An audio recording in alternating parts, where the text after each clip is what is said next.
And all the good that has taken tangible form in us already is old good, dead thought. Dead thoughts. What we have in our lives now is the end of a creative process.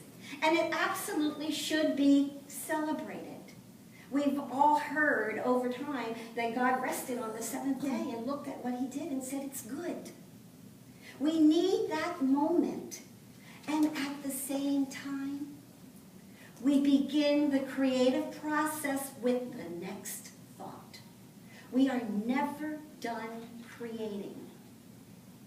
So we've been designed with this inner desire that can never be over, because we can never stop creating. It is infinite good. God is expressing infinite good and wants to express that infinite good in infinite ways in each one of us. If I asked you, who are you? You could say, I'm God. And I presume you'll say, I'm God. And then I'll say, well, who is God? And you'll say, God is power, light, love, energy, universal good, yada, yada, yada. But to bring it into the feeling level and let the heart be part of the equation. The heart that yearns and longs and wants more good. Because we can say then that, and Emma said it too, that our good is our God. Yeah, the good I have now. But the unnamed good is my God. Infinite potential is my God. The infinite self that I don't even know what it is my God. That's God. God, absolute, unconditioned, substance not yet formed. That's our God, and it is infinite, yet it forever uses us with that, I want more, I want more, I want more. What do you do? Well, I'm going to do this to you. Here's an exercise. You're all comfortable in your chairs, right? So I want you to just move slightly so that you're just a little bit uncomfortable, if you so dare. If your legs are crossed one way, cross them the other. If your hands are folded, lay them down flat. And stay that way until I tell you to change. Now just consciously focus on the fact that now you're uncomfortable, right? If those who dare moved a little bit. All right. So, Hayakawa said, it is the individual who knows how little they know about themselves that stands the most reasonable chance to know something about themselves. Who are you? A better question is, who are you going to be next Sunday? There's a lot of life to live between now and next Sunday. There's a lot of truth that's going to be revealed, a lot of healing that's going to be revealed. Something is going to get created in, through, and by means of you. You ought to be the one that's most surprised next Sunday, because we're talking about the infinite self. What you know about yourself is nothing right now. Are you uncomfortable yet? Okay, so go back to where you were comfortable. The point of that exercise is this. While you were uncomfortable, wasn't everything in your being wanting to adjust itself, get back to that comfortable place? You see, life force in us moves us to our good. Life force in us moves us to our good. We are created as human beings in time and space to move. Everything in the universe moves. The atoms in your body are moving now. The atoms in the chairs you're sitting on are moving now. We know that nothing in the universe is stationary. Everything moves. The flower moves to the sun. God desires, and what it desires and what it wants is good. There is good for me, and I ought to have it. It is indestructible. We cannot get away from it. And I know there are those of you who like to say, it wasn't meant to be.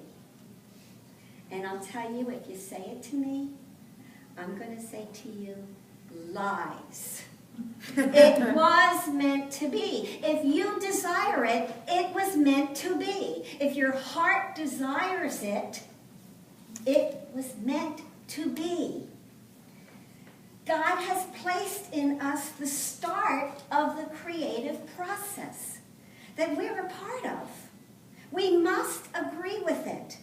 The only way God can get expressed through us is to stick in us the desire for more good. And that's God. That desire is God. That yearning is God. It is God in you wanting to express more. And more, and more, and more. Never-ending, infinite good. The good news is that all you're going to be doing is experiencing more and more good, more and more of yourself, the part of yourself that you like. When you listen to that heart's desire, knowing and believing it is God, and it is good. That is, there is good for me, and I ought to have it. Whatever comes up is that heart's desire. Is that God? So let's get clear about this. The part of your heart, the part of our heart that says, there is good for me and I ought to have it, is right. It's very interesting when we can say what our heart's desire is. Do we even dare express something that we thought we had our hope destroyed about years ago? Do we even dare acknowledge it in our own self? Because we know from experience, if we acknowledge it with the belief we can't have it, we cannot live. We are meant to live. We are meant to acknowledge the desire. You know, at the end of our spiritual mind treatments that we do for ourselves, or when our practitioner does the spiritual mind treatment for us, we say, it is done, and so it is. Something in us desires to love our life completely. And Emma Curtis Hopkins said that too. Something in us desires to love our life completely. Here we can find ourselves awakening to an old squashed desire. Now is the time to let yourself awaken to that. Sometimes we can even face the lies and maybe the pain of feeling the lie. When we do our treatment, when we have a practitioner treat for us, we create that space so that we can connect to that desire and move from that place. Know that your good is your God. So right now, let's get in touch with that beating, that yearning part of you. Some people like to close their eyes. You could put your hand over your heart, whatever you want to do. The thing to get in touch with right now is that desire for more good. And let yourself feel it. Feel the desire in you. What's coming forth? Or the dreams you left behind. Let yourself recognize it. And to yourself, I want you to say, there is good for me, and I ought to have it. And this good is my God. There is good for me, and I ought to have it. Every burning desire, everything that comes through you is good. That is God wanting to express itself through you.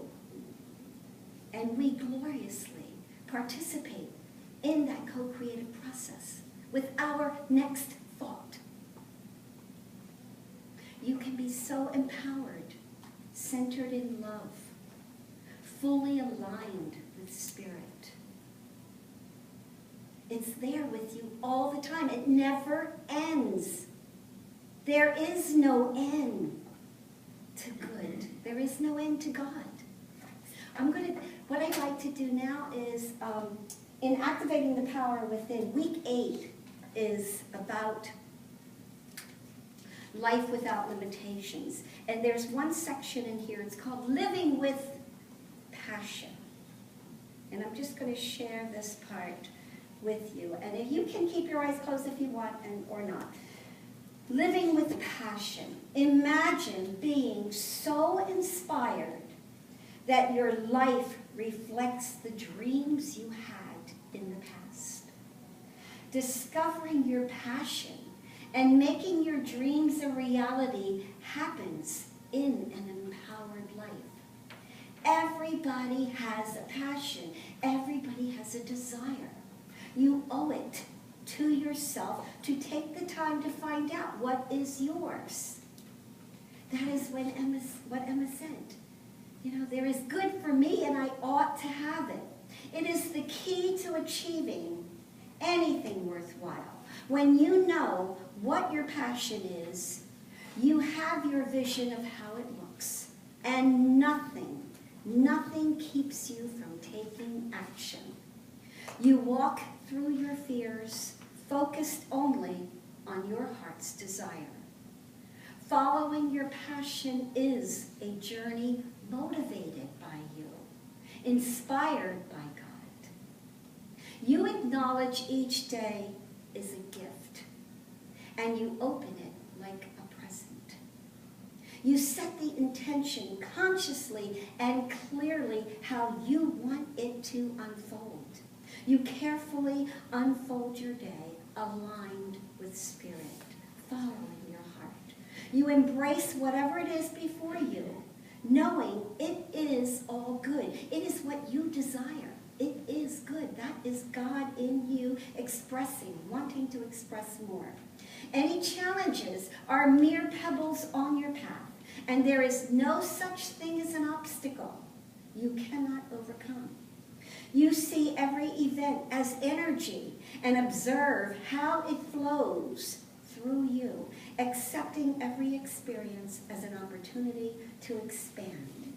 Living your passion means that whenever you are faced with a choice or a decision, you will always choose in favor of your heart's desire.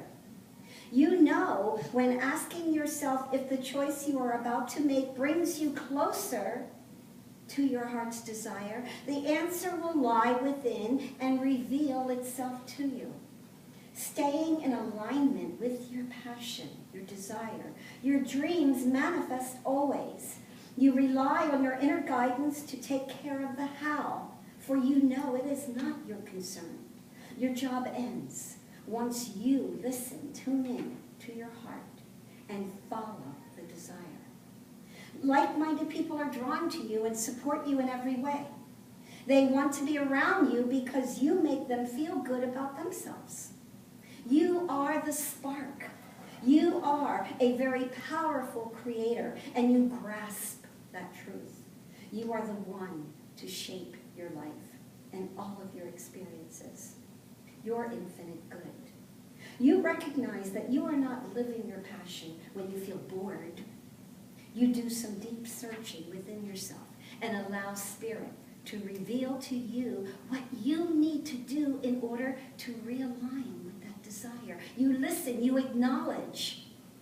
Being empowered, you know what your passion is. You feel happy in how you spend your time each and every day. You do not look to other things or money or things outside of yourself for your happiness. Knowing that you can't have long-lasting success in life just doing something well and for a long time, an empowered person learns what he or she loves to do and does it. You embrace your natural high because you are doing what you want to do, what your heart is called to do, what you are called to do, your desire. So I especially say, to the fathers and